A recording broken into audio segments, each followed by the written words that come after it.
Hello and welcome to Media Monitor on SABC News Channel, independent and impartial. This is where we take a look inside the world of media, analyzing the trends, the issues and the reporting of some of the week's top stories. My name is Bongi Gwala, in for Peter Ndoro, who is currently out in Zimbabwe today. Top stories: EFF leader Julius Malema banned investigative journalism units amaBhungane and Daily Maverick Scorpio from attending party events this past week, describing the two publications as frauds designed to pursue the interests of Public Enterprises Minister Pravin Gordhan. We will be heading to Harare, Zimbabwe today, where Peter Ndoro and Sophie Mokoena will be telling us more about what the newspapers are saying there in Zimbabwe, one day after the official funeral of the late President Robert Mugabe. And lastly, we will be taking a look at what the newspapers are saying locally here. Don't forget to engage with us using the hashtag SABC Media Monitor. But before we unpack these stories, let's first take a look at what's on the front pages of the Sunday newspapers this morning. The Sunday Times leads with a shocking story of what looks like gross police misconduct. The story reads that a woman tried 4 times over 5 days to report the rape of her 3-year-old child. The police eventually turned up, but they came with the suspected perpetrator only to ask the woman why she was spreading rumors. The Democratic Alliance leader Mmusi Maimane is on the front page of the City Press today, this week, over a house in Cape Town which he has declared on the parliamentary register as belonging to him. The curious thing, though, is that the deeds office says otherwise. When confronted about this discrepancy, Maimane apparently changed his story, saying he actually rents the property from a friend. The Sunday Independent's main story is that of the former Premier of the Northwest Province, Supra Mahumapelo, allegedly accusing some businessmen and some ANC members of having colluded to destabilize the party and hijacking the revolution. He's calling for action to be taken against some donors of President Cyril Ramaphosa's ANC leadership election campaign CR17. The Sunday Tribune is going with the same story as the Independent, with the headline saying Mahumapelo wants the governing party's National Executive Committee to take action over CR17 donors.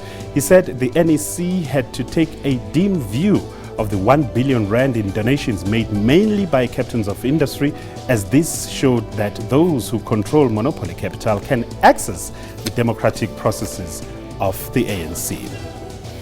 The Weekend Argus lead story is about the official funeral of Springbok rugby legend Chester Williams, who died on the 6th of September from a suspected heart attack.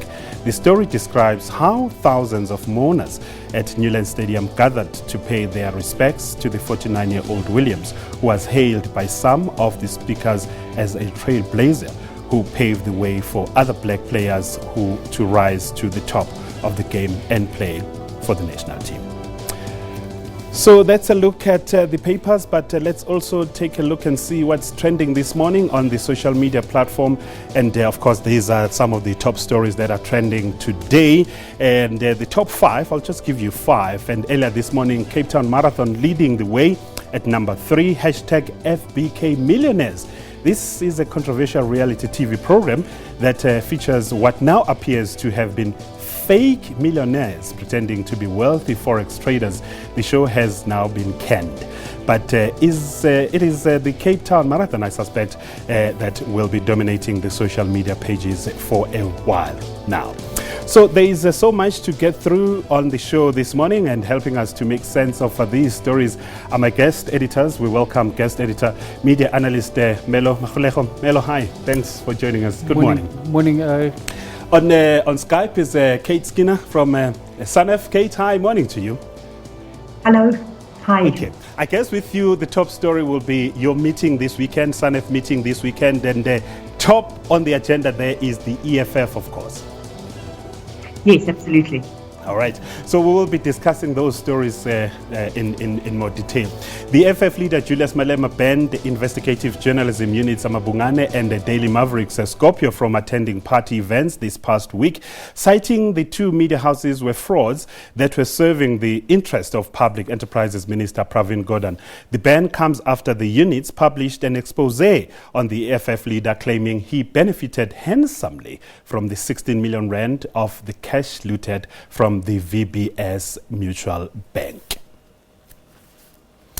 So let's take this story further now. And of course, I'm going to start with you, Kate, because you met this weekend as SANEF. What is SANEF's position on this ban?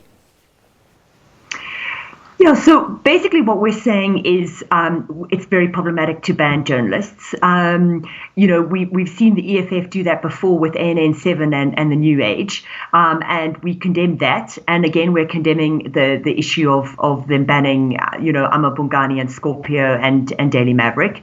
And basically the issue for us is that if you start to ban journalists, then citizens are not going to get the information that they need, because certain critical journalists are not going to be at those events to ask the hard questions, and ultimately then citizens don't get the information that they need about what's happening. And we believe these stories, the VBS stories, are very important. We need to know what happened with that bank. We need to know about the flows of money, and I think the issue for us as well is that what we're saying to the EFF is, if you're unhappy with those stories, disprove them, or go to the press council and say where you think that reporting is problematic. But just banning journalists doesn't make sense and is very problematic for freedom of expression. In your engagement with the EFF, why is it difficult for them to disprove these stories rather than take the route that they've taken? Well, this is the disturbing issue. I mean, the thing is that if they were going to engage properly, exactly as you're saying, they should say, well, look, we can immediately prove to you that these flows of money that you claim are going into various different bank accounts, they in fact haven't. We in fact have not received this money, or if we've received this money, it is for particular projects, and these are legitimate projects. The issue is that they never come back with information about what is really happening, or information which basically disproves what the newspapers or rather the online publications are saying. So I think this is what we need to do. I mean, as the news media, we need to hold the powerful to account. We need to keep at it and say, disprove this, or if you think we're being biased, show where we're being biased, go through the proper channels, go to the press council. But just to say we are banning you basically shows that you've got something to hide. And so what we have to conclude is that you've got something to hide, because otherwise you would be disproving the story or showing where the journalists are being biased and going through the proper channels. So I think ultimately it actually makes the EFF look very bad, because what are they trying to hide? That they're not actually dealing with this professionally and as they should. Melo, what's your reading of the situation? So for me, I think the first issue is, I feel like the debate has degenerated somewhat if we're talking about banning the media in relation to VBS reporting, right?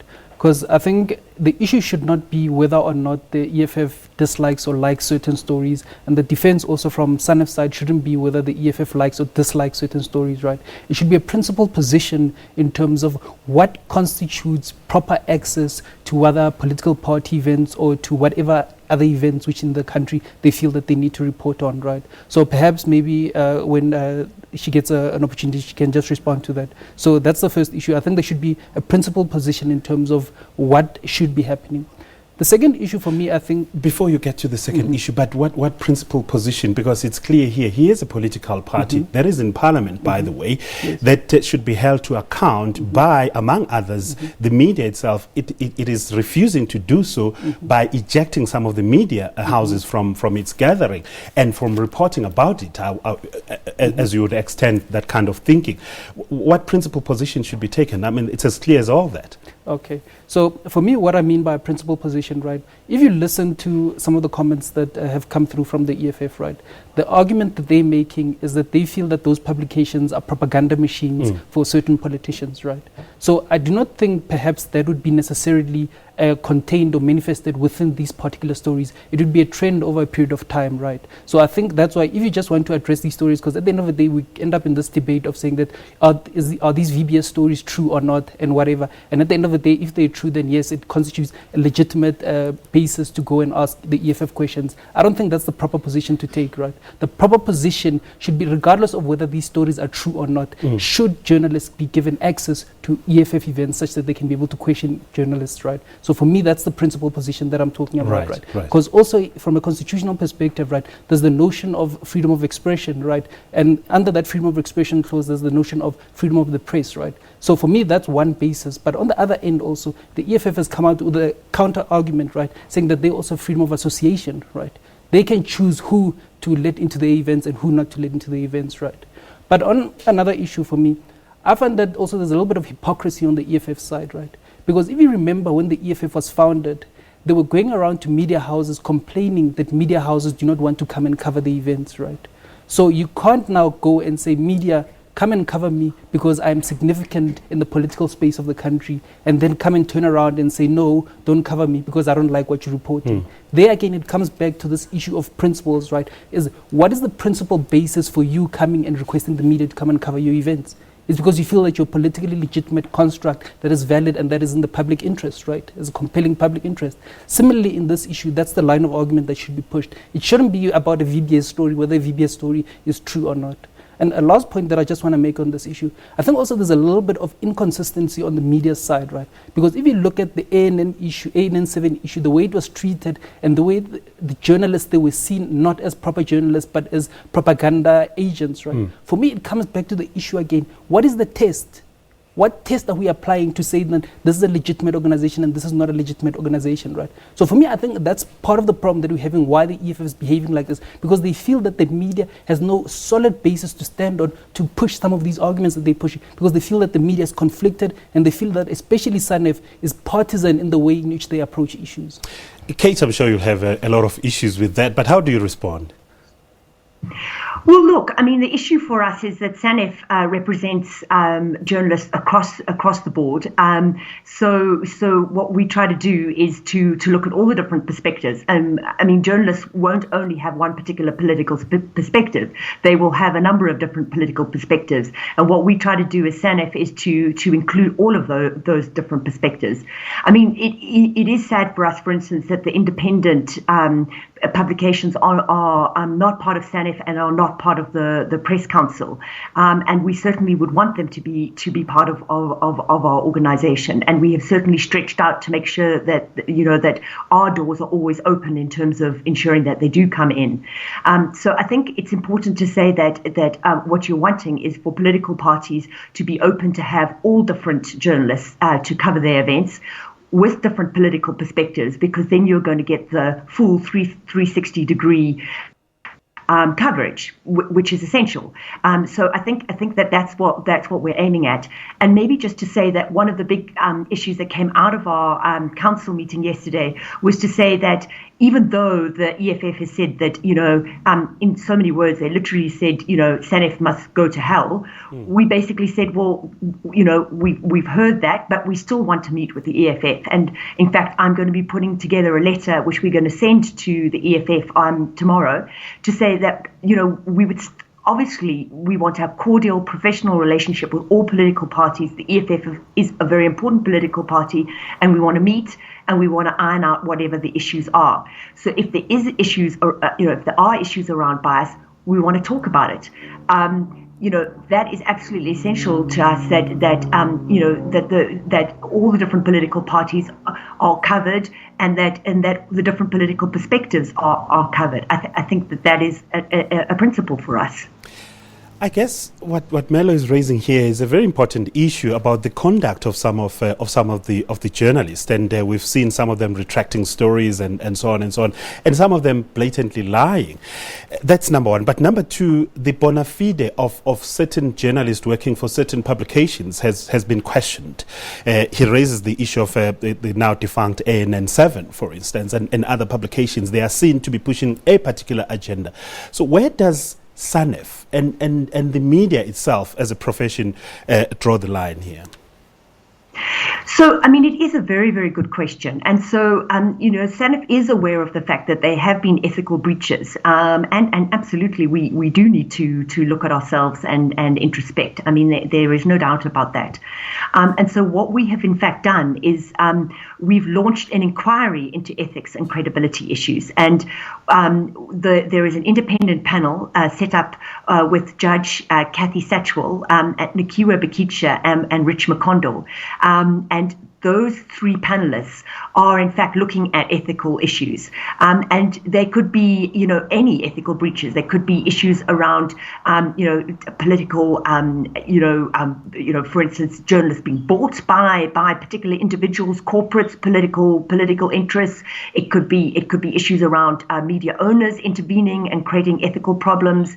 There could be multiple issues, and so we set up this inquiry into media ethics and credibility precisely for members of the public, but also political parties, organizations, to come forward and say, this is the ethical breach.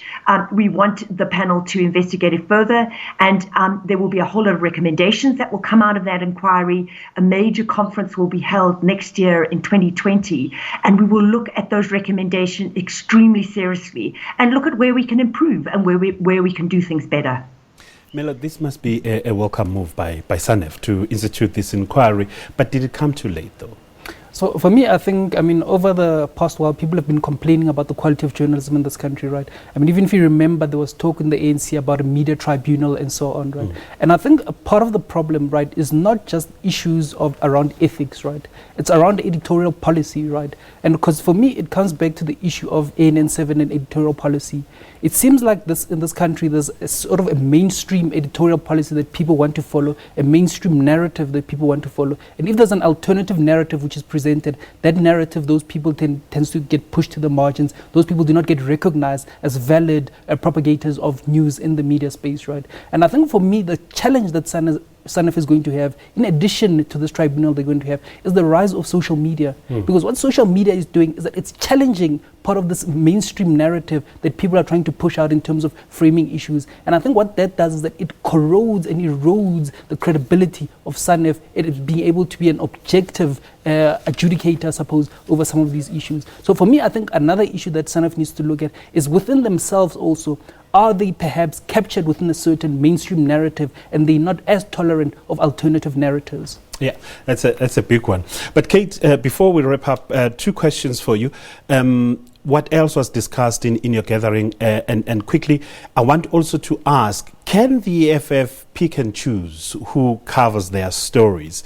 Can you then, as SANEF, propose that if you suggest that certain media houses and individual reporters should be banned, why don't you have a blanket ban?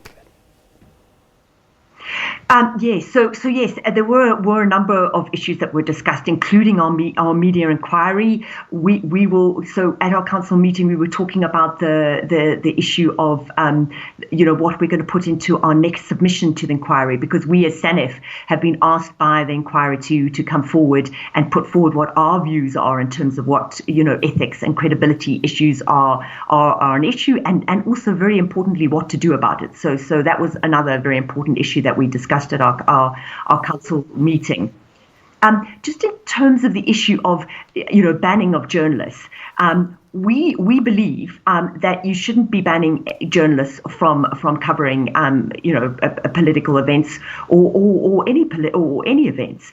So what we're saying is that all journalists should be able to cover those events, and that is across the mainstream media.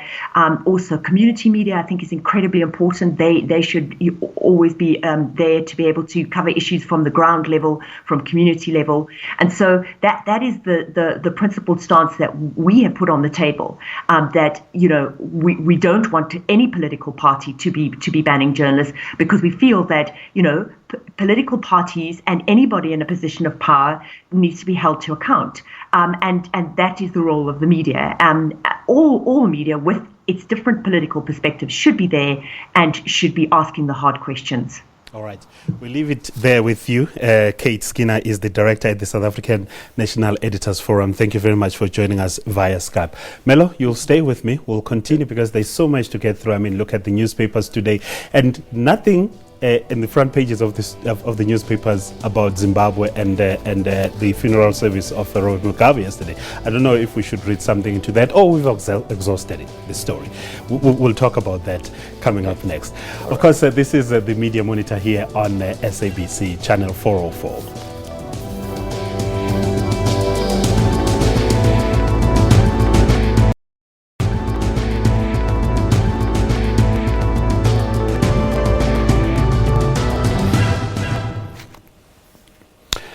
Welcome back. We now cross over to Harare, Zimbabwe, where Peter Ndoro is joined by our foreign editor, Sophie. They will be unpacking what's on the Sunday newspapers in Zimbabwe, as well as the confusion that surrounded former statesman Robert Mugabe's official funeral service there. Peter, thank you very much. Good morning to you. You've been there for a few days, and of course you were there covering the funeral service yesterday at the stadium. All of a sudden, there's media houses from all over the world. How has it been like to cover this funeral? But just looking at the reportage throughout the week on the funeral and the death of a former president of Zimbabwe. Good morning. A very good morning to you, Bongi, and welcome to Harare.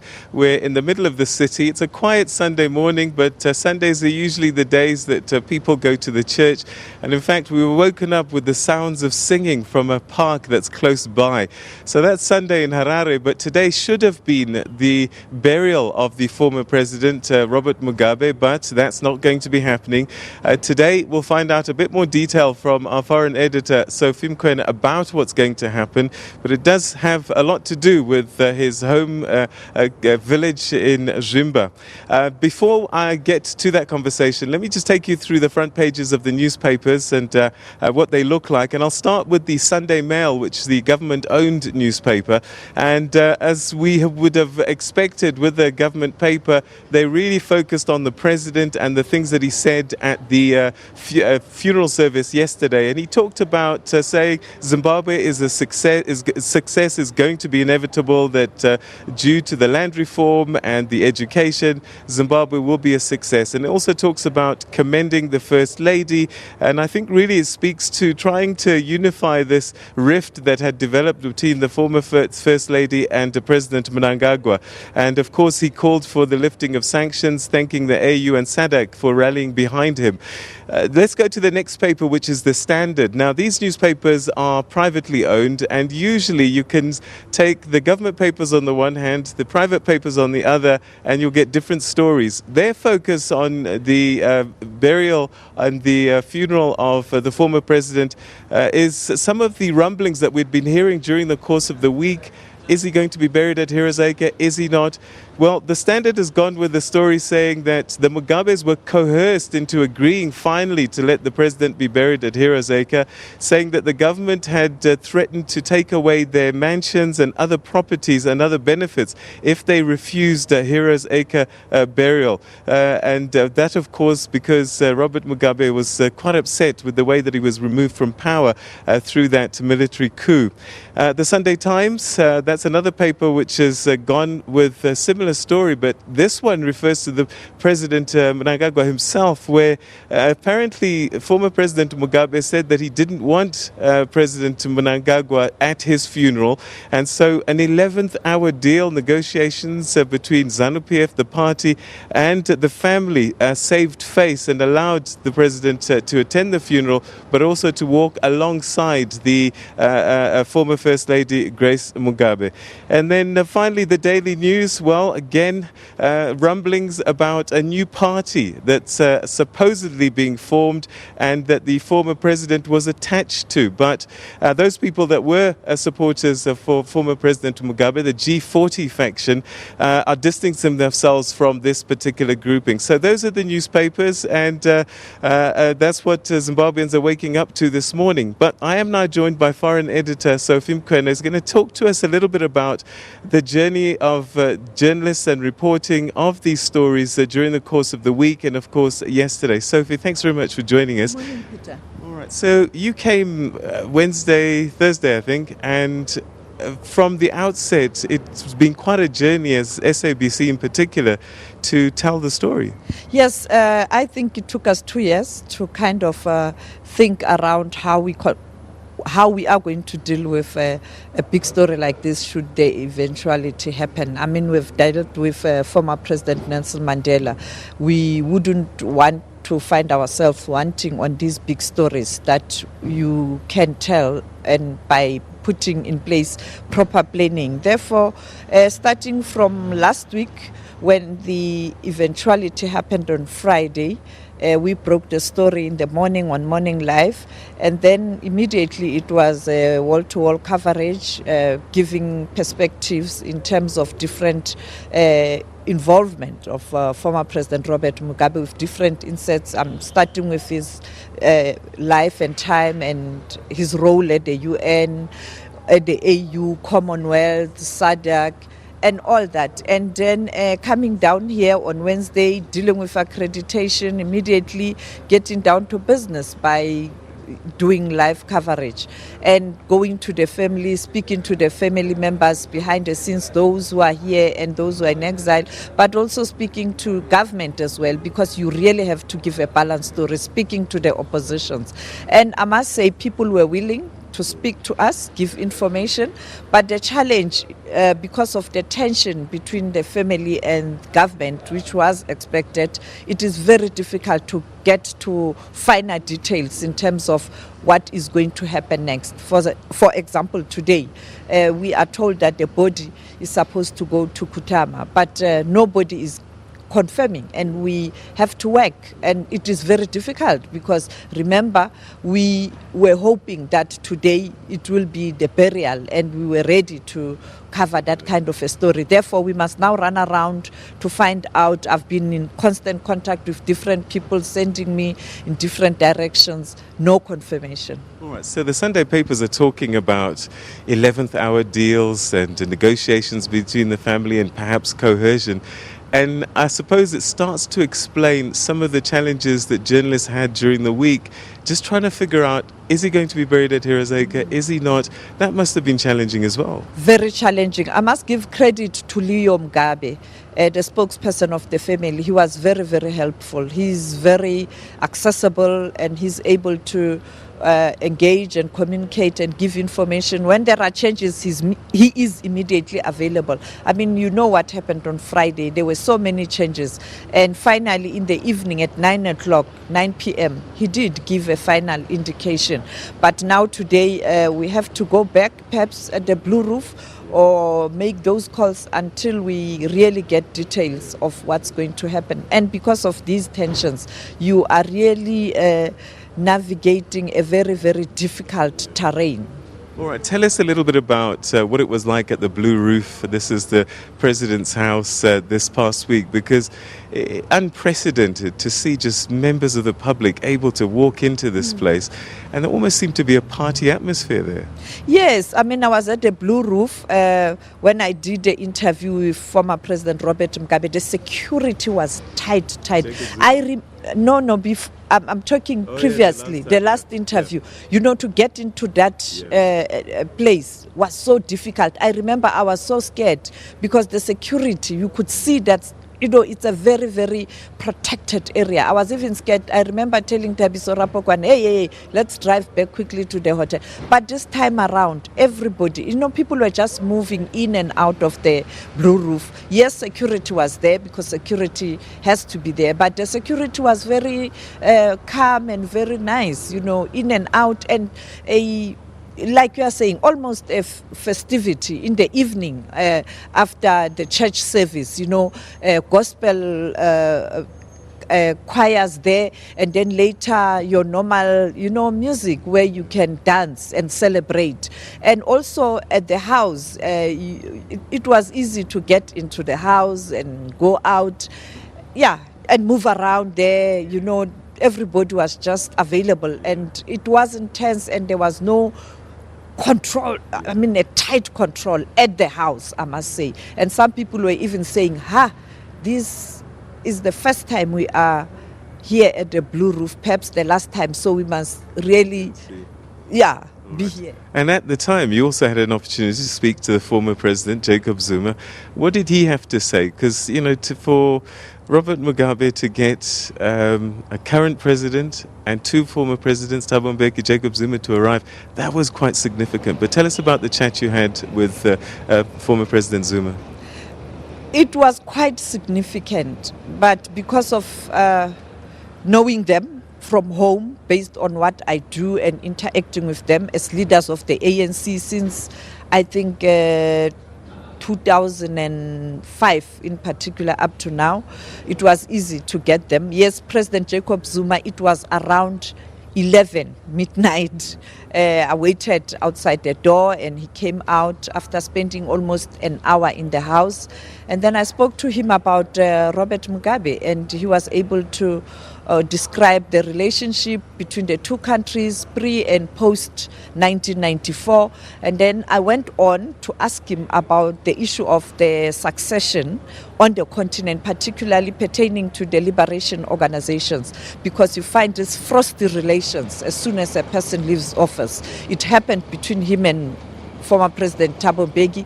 It's happening even now between him and and current President Cyril Ramaphosa, though it's very subtle, and I think Ramaphosa is handling it very well.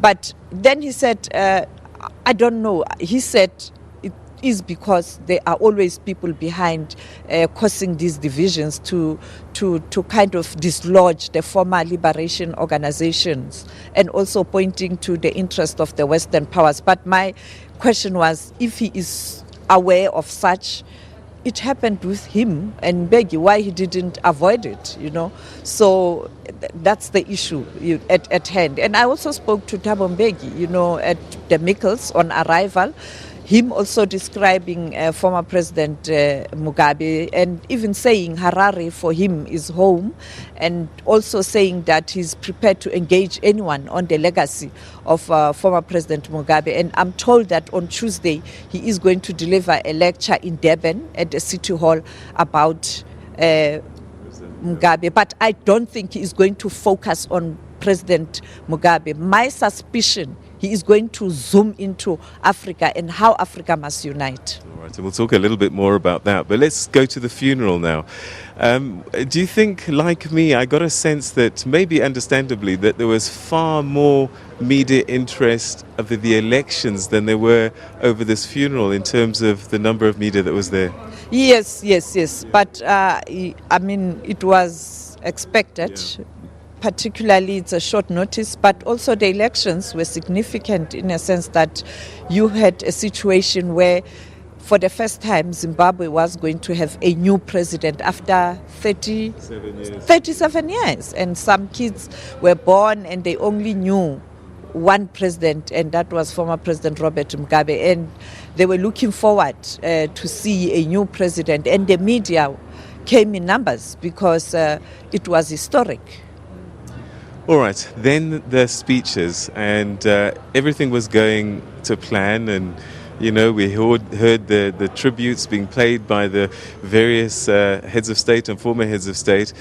Then the Cyril Ramaphosa affair, and I wonder if it took him by surprise that people started booing and jeering as he spoke. You know what, I think any head of state, when he's visiting a country or his movements, you have people on the ground, advanced team, and they include intelligence officers, I guess, to kind of assess what's happening on the ground and the mood. That is why sometimes you'll see changes. I think he knew, he expected it. Two, when he came in, I had the booing because fortunately I was on the VIP side because I was trying to pull cables because we were struggling to get sound. It is for that reason our sound wasn't good. The security was just difficult and working was very difficult. So I had, when they started, unfortunately the band drowned them. Yeah. I think he did pick it up. When he took to the podium, I don't know whether the speechwriter had included that, perhaps saying, use this opportunity to tell the world what we are doing about this problem at an international level, at an international platform, and the international media is going to be there. Your counterparts are going to be there, current and former. Or he was proactive because, he's smart, he's learned, he could read the move. You'd recall during the conference in Pretoria where you had women dealing with the issue of gender violence. After he realized the mood in that meeting, he had to speak from the heart before going into his speech. He assessed the audience and he had to respond to the audience, and he did the same. And when he responded to the booze in terms of saying, I understand your message, it's not directed at me as Cyril Ramaphosa, but it's directed at me as head of state, as the face of South Africa, as the flag, as South Africa. I am doing something. We are going through challenges, but those challenges are not unsurmountable. Therefore, I think he had to do it. But I waited until we waited with the crew until everybody was gone, waited to ensure that we capture the departure of Kenneth Kaunda in particular, but also former presidents Thabo Mbeki, Jacob Zuma, and our president, because you can't leave before you see what's going to happen to the newsmakers. You might miss a story. When he left, when an announcement was made that he's leaving, again, they reminded him that don't forget to do what you told us by some booing. Yes. It's not personal. We experienced it on day one when we arrived here at the airport. I was going to ask you about that, actually, that just your job as reporting, once they saw that you had the SABC News logos, they knew you were from South Africa, and they let you feel what they were thinking. Yes, they know the faces.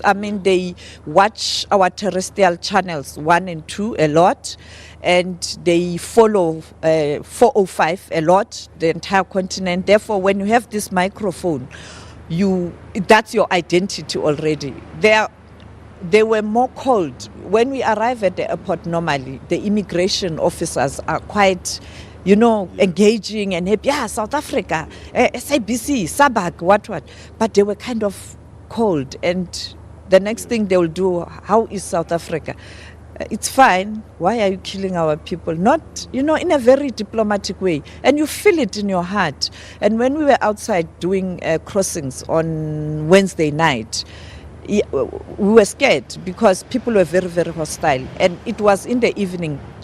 Fortunately, Effet Musekiwa was with us. He was the camera operator. So he was able to negotiate in Shona to say, no, we are just doing our work. A taxi stopped and the guy got out of the taxi, the driver. He was very angry, speaking in Shona. I couldn't understand. And then I realized that he was saying, I have this taxi. I travel to South Africa all the time. And now I can't go there. Why are you doing this to us? He was very, very, very... I ended up, giving signal to Griselda that please rap, because I didn't know, what could have been in his mind. And it was, but yeah, generally, and I was speaking to Vuyo Mvogo, who works for ENCA at the showgrounds or the stadium, asking him, are you also getting this question? And he says, yeah, they just come next to you and say, but tell us, why are you killing us? Typical Vuyo. So I was like, yeah, all of us, we're feeling it. But the president, I'm told, he has appointed the special envoys to travel to different countries, your Tanzania, your Nigeria, your Niger, your DRC, to try and deal with this. And among them, Jeff Hatebe, Kulumbata, former ambassador Kinsley Mamabulo, to go and try to communicate the message that South Africa is not xenophobic, but we do have challenges. All right, so going forward now, are we any clearer about Heroes Acre, Zimba, when this burial may take place? After 30 days at Heroes Acre, that's the final word. But when, after 30 days, I'm not so sure. And there are conspiracies as well that because he's the chief, they may do it quietly and no one will have information. We don't know. Today it's more of chasing the body. Today's Rimba, but that's what we know. Exactly, that's why I'm talking about chasing the body. Where is the body? Is the body at the Blue Roof? Is the body going to Kutama? And that's where we'll be going. All right, perhaps finally, when you look back at all of this and try and compare what we tried to do as the SABC and what other media were saying and even social media, how would you say that the story of Robert Mugabe has been told?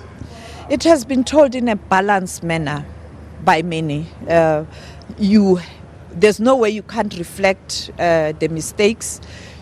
there's no way you can't reflect perhaps those who appreciate what he has done. So it was told in a fair, balanced manner. And fortunately, the two views, people feel very strong and they are able to express their views. Even on social media, you get those who are defending him, you get those who are very, very aggrieved and, very tough. But you also experience insults as a journalist because sometimes you are communicating the message of the story and people think that's your view.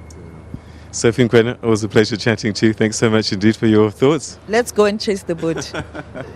That was our foreign editor, Sophie Mokoena, who's chasing the body. It really has been quite a remarkable story unfolding and a historic event. I mean, this man was alongside people like Peter Ndoro and Paul Biya, one of the longest serving presidents in the continent, 37 years for him. Paul Biya, I believe, is 40 years and 42 days today. Remarkable, but it does seem that this kind of generation of presidents is now starting to be a thing of the past. So that's how things have played out here in Harare, in Zimbabwe, but the story continues. You'll be back right after this break with Bongi Gwala with more Media Monitor.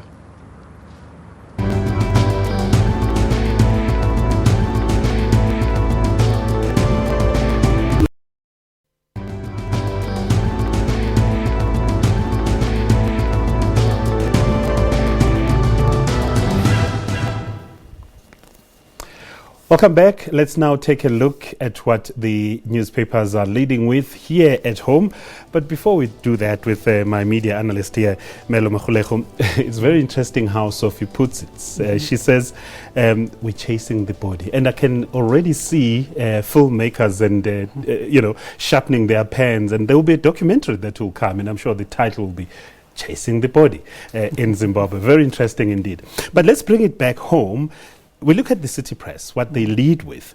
The DA leader, Mmusi Maimane, on the front page there, it's about a house that he declared on the parliamentary register as his own. But it appears that it is not, actually, when you look at the deeds office. It says otherwise. So, and this discrepancy then is creating problems for him. He's been asking tough questions to Cyril Ramaphosa, former President Jacob Zuma and them. He can't be caught up in a story like this. I mean, it's very interesting, right, that he'd get caught up in something where he declared something as his own that is not his own, right? So if I were to speculate a bit of what I think is happening here, I think possibly it's common cause that Mmusi Maimane and his wife are staying in this house that's owned by this Jacob's character, right? So in him staying in that house, the question comes then, is he paying rent in that house, right? Because if he's not paying rent, then him staying there is an undue benefit that needs to get declared in Parliament. So you see, so now he can't go on Parliament's thing and declare that he's got undue benefits from Jacobs because then it seems dodgy. So rather than it just goes and says that, no, you know what, I own that house, then people actually don't link him and Jacobs as him receiving an undue benefit. So I think that's what's possibly going on there. So, but obviously this thing wouldn't be on the front page if it wasn't within the broader political machinations of the DA, right? So I think perhaps some of this thing, the fact that it's leaked and the fact that the media's picked this up, could be linked to Mmusi Maimane's poor performance as party leader in the elections that we've just had a couple of months ago. So obviously that process is still ongoing because, as you remember, we've had James Self step down as federal chair.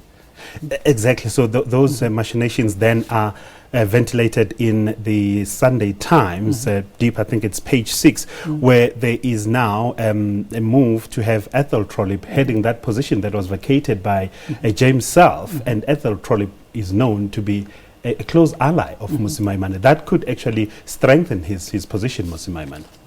No, absolutely. So for me, the way that I tend to see the DA, right, I think there are, in as much as people like to only see factions within the ANC, I think there are factions also within the DA, right?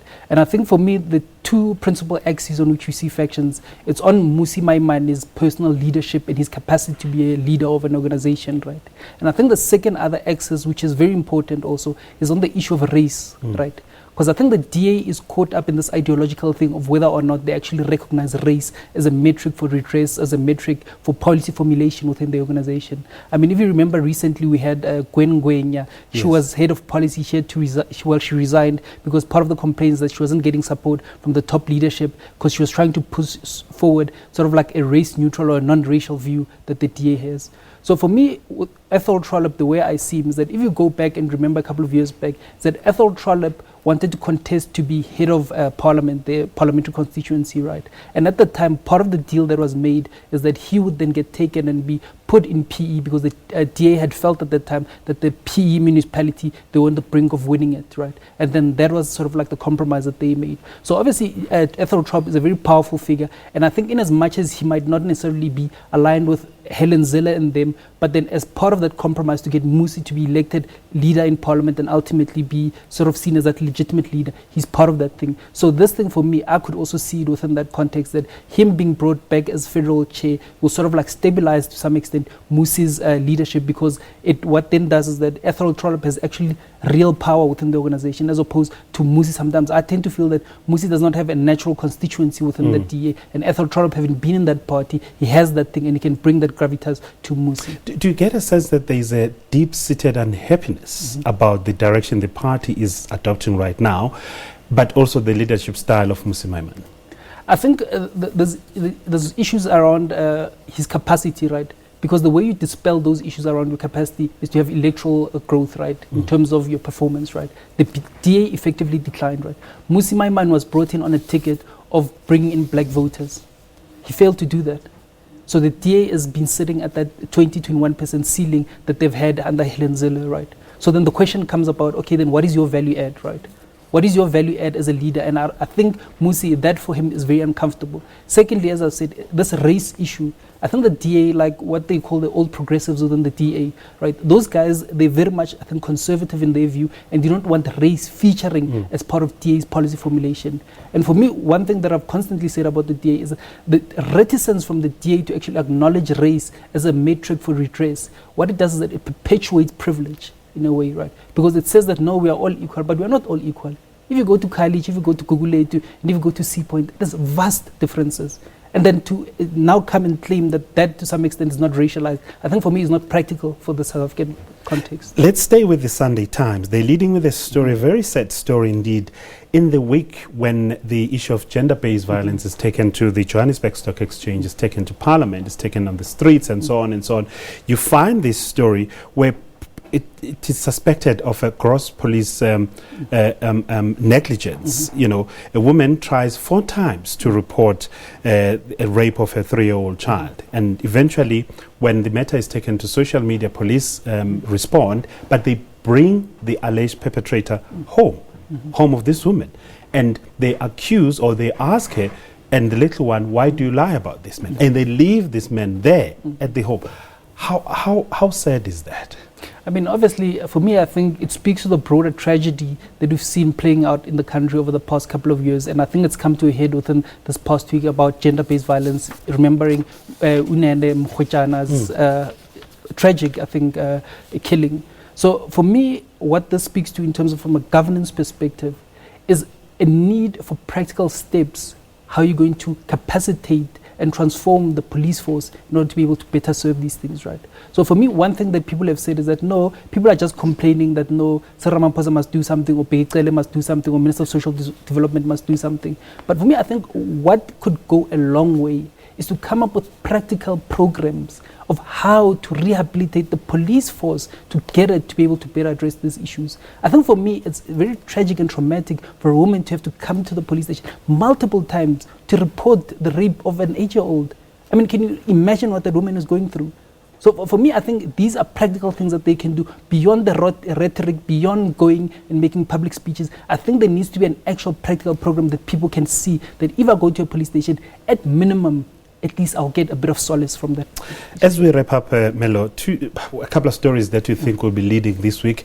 You spoke about Begele. Of course, government needs to find a unison description of what is happening in the country, whether it's xenophobia or thuggery. I mean, the Chief Justice says it's poverty.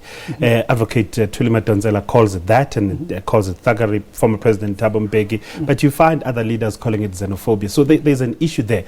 Also, we could, I think, look forward to what Nigeria will be doing this week, because they've become unpredictable as well on how they respond to South Africa and the developments in the Straits.